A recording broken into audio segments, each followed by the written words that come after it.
एक बार फिर से पराली को लेकर हरियाणा की सियासत गर्मा गई है। आपको बता दें, पक्ष और विपक्ष किसानों को लेकर एक दूसरे पर हमलावर हैं। सांसद रणदीप सिंह सुरजेवाला ने पराली को लेकर विपक्ष को खरी खरी सुनाई है। आपको बता दें, नायब सरकार पर रणदीप सुरजेवाला ने तंज कसा है और कहा है कि बीजेपी सरकार ने किसान की एमएसपी जलाने का फरमान खत्म कर दिया है। एक तरफ किसानों पर पराली जलाने पर एफआईआर दर्ज होगी, तो दूसरी ओर 2 साल तक किसान की फसल एमएसपी पर नहीं खरीदी जाएगी। बीजेपी सरकार का किसान विरोधी षड्यंत्र है, क्योंकि किसानों ने हरियाणा में बीजेपी को वोट नहीं डाली है। साथ ही इस दौरान आपको बता दें, रणदीप सुरजेवाला ने बीजेपी सरकार पर सवालों की बौछार की है। कई सवाल रणदीप सिंह सुरजेवाला की ओर से किए गए हैं और उनका जवाब भी मांगा है। हरियाणा सरकार के बनने के पहले दिन ही भाजपा की हरियाणा की सरकार ने एक किसान की एमएसपी ख़त्म करने का फरमान जारी कर दिया। किसान पर पराली जलाने के लिए एक तरफ एफआईआर दर्ज होगी और दूसरी तरफ 2 साल तक किसान की फसल एमएसपी पर नहीं खरीदी जाएगी।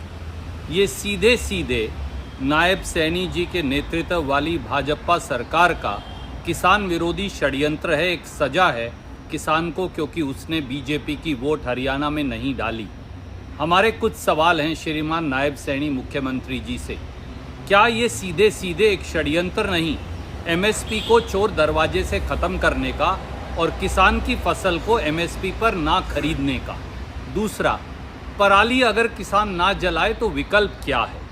तीसरा, क्या नायब सैनी जी ये बताएंगे कि कितने हरियाणा के किसानों को, धान पैदा करने वाले किसानों को हैप्पी सीडर मशीन उपलब्ध करवाई गई है? चौथा, क्या श्रीमान नायब सैनी ये जानते हैं कि 50% सब्सिडी देने के बाद भी हैप्पी सीडर मशीन की लागत किसान को 75,000 और 80,000 रुपया पड़ती है? गरीब छोटा किसान, 1-1, 2-2 एकड़ वाला किसान ये पैसा कहाँ से लाएगा?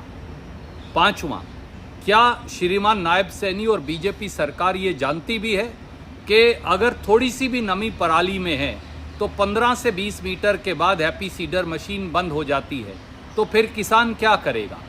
छठा, क्या श्रीमान नायब सैनी और बीजेपी सरकार ये जानती है कि हैप्पी सीडर मशीन चलाने के लिए 65 हॉर्स पावर से ज़्यादा के ट्रैक्टर की ज़रूरत है? छोटे छोटे किसान के पास इतना बड़ा ट्रैक्टर कहाँ से आएगा? और अगर नहीं आएगा तो पराली जलाने के अलावा विकल्प क्या है? और सातवां और आखिरी सवाल, क्या श्रीमान नायब सैनी ये जानते हैं कि पंजाब एग्रीकल्चर यूनिवर्सिटी और किसान दोनों पुकार कर ये कह रहे हैं कि हैप्पी सीडर मशीन से खेती की उत्पादकता कम हो जाती है, तो फिर ऐसे में हैप्पी सीडर का इस्तेमाल कैसे करेगा? क्या सरकार ने कोई शोध करवाई? क्या कोई जांच करवाई? और अगर नहीं करवाई तो जबरन हैप्पी सीडर मशीन का इस्तेमाल किसान कैसे करेगा?